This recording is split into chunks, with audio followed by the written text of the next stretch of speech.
Opa, eu sei que você não aguenta mais ouvir. Eu pedi para você fazer o triplo C, curtir, comentar e compartilhar. Mas eu peço porque 4 entre cada 10 pessoas sequer estão inscritas no canal e a maioria não ativa as notificações e nem curte o vídeo, e isso prejudica o nosso algoritmo. Então ajuda a gente aí. Obrigadão.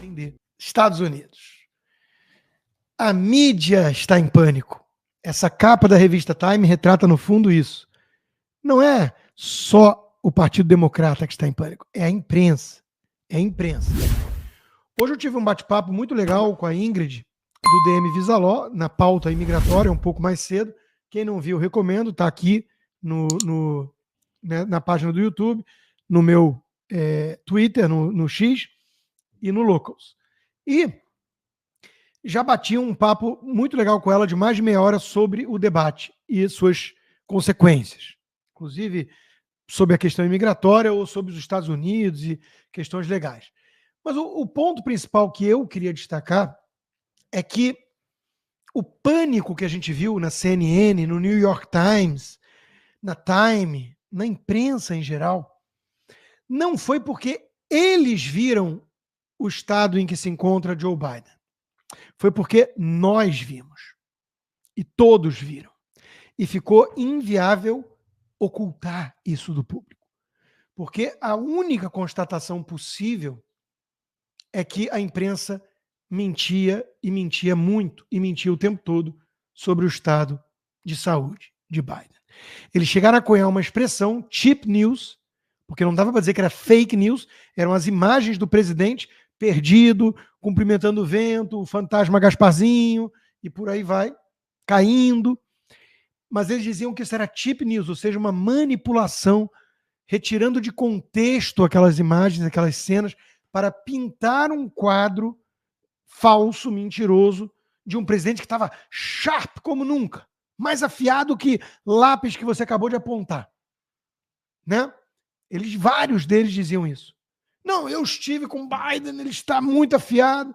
Aí o mundo viu o debate que o Biden convocou, desafiando o Trump, que o Biden determinou os termos com a CNN, uma empresa de esquerda, um veículo de comunicação democrata. Ele ficou recluso, treinando uma semana para esse debate e deu no que deu. Então, a revolta, a raiva da imprensa com o Joe Biden é por ele ter dado muita bandeira e não ter conseguido, nem mesmo com o que eles costumam injetar no homem, parecer minimamente vivo. Essa é a revolta da imprensa. E aí teve de tudo depois. Teve gente falando, ele tem que sair, não é possível, olha só como ele está, fingindo que não sabia. Teve gente falando, não, um dia ruim, o Obama, né, deu o tom, e todos os Obametes automaticamente acataram. Não, é um dia ruim, qualquer um tem, mas pelo menos ele fala a verdade. Ele foi pego em pelo menos 2 grandes mentiras no debate, e foi real-time fact-check. Não, porque o Board Patrol Syndicate me apoia. A página oficial diz, nós nunca endossamos a sua campanha, sua candidatura. Não, porque na minha gestão não morreu nenhum militar. Morreram 13 no Afeganistão com aquela saída atabalhoada. Então, é um mentiroso. E tudo que eles têm é isso. Não, o Trump é um mentiroso e fascista. Toda a campanha democrata se baseia nessa premissa. Trump é uma ameaça à democracia. Sendo que o homem ficou 4 anos lá, aí eles usam o 6 de janeiro, o Capitólio, a invasão, para falar que o Trump é perigoso. Toda a campanha deles se resume a isso. Não, o Biden pode estar meio cansado, meio. O Biden pode estar meio sem forma para debate, mas ele é um cara que se preocupa com o povo americano e fala a verdade. Ele não se preocupa com o povo, só com a família toda que está lutando para manter um morto muito vivo, porque tem muitos interesses nisso.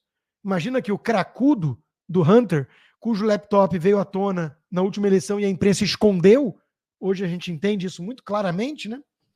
Imagina que o Hunter ganhava $50 mil só de uma empresa de energia da Ucrânia, a Burisma, um cara que não entende nem como é que liga uma lâmpada, muito menos tocar uma empresa de energia.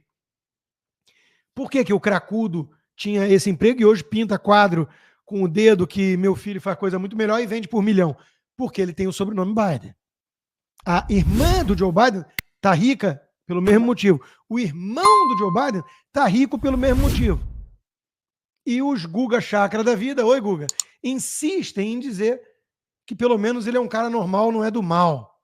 É só um sujeito que ficou 50 anos no Senado se corrompendo e usando o filho cracudo para ganhar dinheiro às custas do cargo que ele ocupava. Então, nem isso resta. Mas o fato é que tudo que restou para os democratas é dizer que o Trump é uma ameaça à democracia. Portanto, temos que ir de Joe Biden. Joe Biden que mostra que não tem condições de continuar no comando hoje. Quiçá 4 anos à frente. Todo mundo sabe, então, que é votar na Kamala Harris. Uma pessoa bem radical e esquisita. Então, eles estão em pânico. Porque tem barreiras legais. O colégio eleitoral já deu a candidatura para o Biden, não pode tirar. Só se o Biden quiser sair. Mas aí tem que combinar com a Dr. Jill, aquela figura monstruosa que trata ele que nem eu trato meu filho, né, de 6 anos de idade.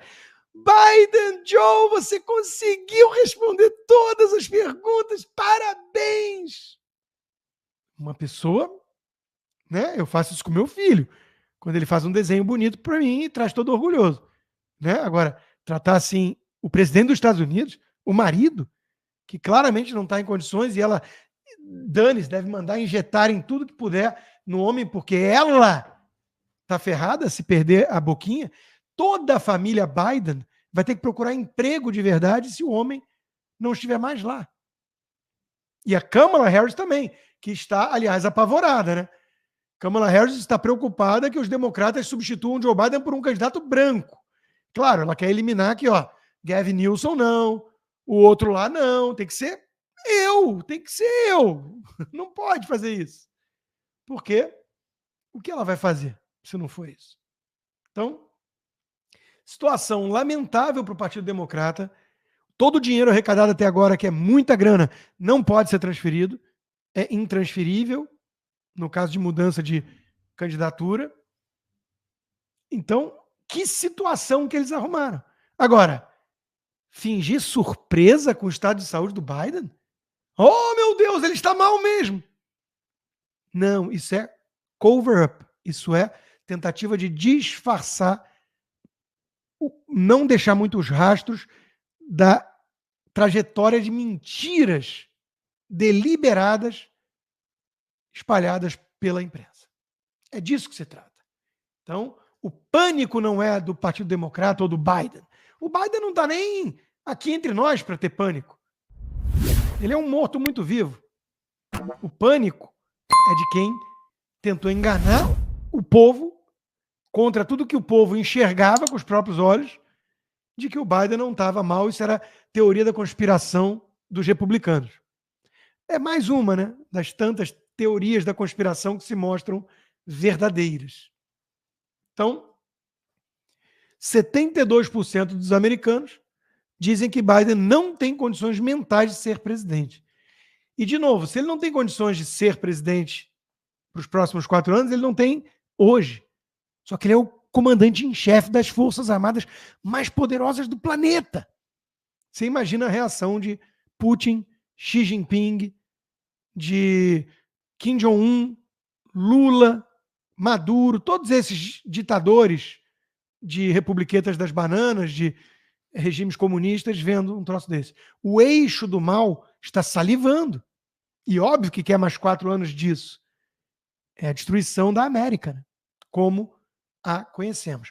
Aí vem os intelectuais, tipo o Daron Acemoglu, autor de um livro interessante, né? Sobre instituições inclusivas, livre mercado e blá, blá, blá. O livro não é ruim. When Nations Fail. Não é ruim. Mas aí vem, eu estou desapontado com a mídia mainstream, incluindo o New York Times. As manchetes são todas sobre a performance do Biden. Talvez porque seja o que mais chamou atenção, porque foi gritante o contraste entre as narrativas da imprensa e o que todo mundo viu ali, não dava para esconder. Sim, ele é velho. Sim, seria ótimo ter um candidato mais inspirador, mais jovem. Sim, ele teve uma noite ruim. Uma noite ruim, foi isso, gente. Né? Foi isso. Mas essa não é a história principal. A história principal é que o Trump é um malvado e uma ameaça aos Estados Unidos e à democracia americana. Oi, Guga. Parece alguém, né? Infantiloide, que a gente está cansado de ver as análises na Globo News, né? Trump é malvado, o mundo vai perder sua tranquilidade. Afeganistão, Rússia contra Ucrânia, Hamas contra Israel. Acho que o Trump deixou saudades, né? Aliás, eu achei incrível que alguns assistentes do Biden falaram assim, não, ele só começa a ficar mais cansado a partir das 4. De 10 às 4 ele está afiado. Ufa, ainda bem que a presidência dos Estados Unidos é um part-time job, né? De 10 às 4 tá tranquilo. Se o Putin atacar os Estados Unidos ou algum aliado às 5, aí ferrou. Mas se for de 10 às 4, tá legal. Depois ele vai descansar, vai para o sarcófago, né, repor as energias, porque afinal de contas ninguém é de ferro. É ou não é? É um negócio patético. Esse é o nível da nossa imprensa. Imagina que a imprensa americana não é muito diferente da Globo. São vários Gugas chakras espalhados pela CNN, pelo New York Times, pela MSNBC. É isso. O Acemoglu, que é um sujeito menos pior do que um Guga, manda essa. Quer dizer, o nível, o Trump Derangement Syndrome, como ficou conhecido o fenômeno, essa ojeriza, esse nojinho, essa coisa irracional do tipo, não, Trump, não, homem laranja, malvado, fascista, o mundo vai acabar, eu vou embora dos Estados Unidos se ele vencer. De novo, agora eu vou. Da próxima vez eu vou. É ridículo isso, ridículo. É querer rotular o adversário para interditar o debate sério sobre a gestão do Biden, sobre o estado de saúde do presidente dos Estados Unidos hoje, sobre a corrupção da família, e por aí vai. Ninguém pode falar isso porque, afinal de contas, ajuda o homem laranja malvado, fascista, a voltar ao poder. Olha como é que a Globo dá a notícia da decisão da Suprema Corte essa semana. Decisão histórica da Suprema Corte é a vitória de Trump. Mas, mais importante, derrota da democracia americana. Fake news. Análise infantiloide nível Guga Chakra. Oi, Guga. Nada disso. É nível Alexandra Ocasio-Cortez. A Globo virou porta-voz da mais boboca democrata radical que existe no Congresso, que até ontem estava servindo bebida em bar para garotão. Alexandra Ocasio-Cortez disse que a nossa Suprema Corte americana aqui nos Estados Unidos é corrupta e que está destruindo a democracia. Precisamos nos unir contra a Suprema Corte. Soa familiar? Não é ataque à democracia, às instituições, quando vem da esquerda. E olha que não é crítica, não. Ela está dizendo que são corruptos os justices, que aqui tem que ser juiz. E estão dizendo isso espalhando fake news.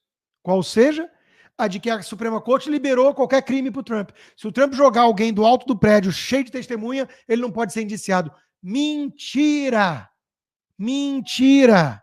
Mentira grotesca. A decisão tem 3 níveis de imunidade para um presidente. E tem a ver com a instituição Presidência da República. Para proteger o ocupante do cargo de politicagem, de ativismo judicial ou de apagão da caneta, que é o risco de ele ter medo de como vai ser avaliado um ato dele como presidente, por exemplo, como comandante em chefe das Forças Armadas, se amanhã alguém na justiça vira e fala, não gostei do que ele fez, vou indiciá-lo. E isso tudo num contexto em que claramente ele está sendo indiciado e condenado em Nova York, que já foi, no caso da Stormy Daniels, por firulas, por espuma. Então é para proteger a instituição. É o contrário do que diz o Globo. A decisão pode até favorecer o Trump hoje, mas ela visa a proteger a democracia americana. A presidência da República contra um Xande da vida. Mas esperar o quê da Globo, que acha que o Xande está salvando a democracia brasileira, junto com Lula, né? Esperar o quê? Para fechar Estados Unidos e ir para a Europa, Elon Musk, que voltou a comprar algumas brigas importantes, inclusive a nossa, né, no Brasil, disse que o New York Times está atacando a sua liberdade de expressão, porque o editorial do New York Times colocou: a primeira emenda está fora de controle. A primeira emenda é para garantir a liberdade de expressão. Por que o New York Times acha que está fora de controle? Porque está permitindo liberdade demais a quem não devia. Ou seja, eles querem censura, que amanhã pode se voltar contra a imprensa, contra o próprio New York Times. Mas o brasileiro já é calejado nisso, né? A mídia mainstream do Brasil também aplaudiu a censura, desde que concentrada apenas em bolsonaristas. E hoje já está lá gritando, Folha de São Paulo, Estadão, daqui a pouco vem a Globo também, gritar que, não, peraí, a gente não, né? A gente da imprensa profissional, do jornalismo sério, não pode ser alvo disso. Uhum. Opa, eu sei que você não aguenta mais ouvir, eu pedi para você fazer o triplo C, curtir, comentar e compartilhar, mas eu peço porque 4 entre cada 10 pessoas sequer estão inscritas no canal e a maioria não ativa as notificações e nem curte o vídeo, e isso prejudica o nosso algoritmo. Então ajuda a gente aí. Obrigadão. Entender.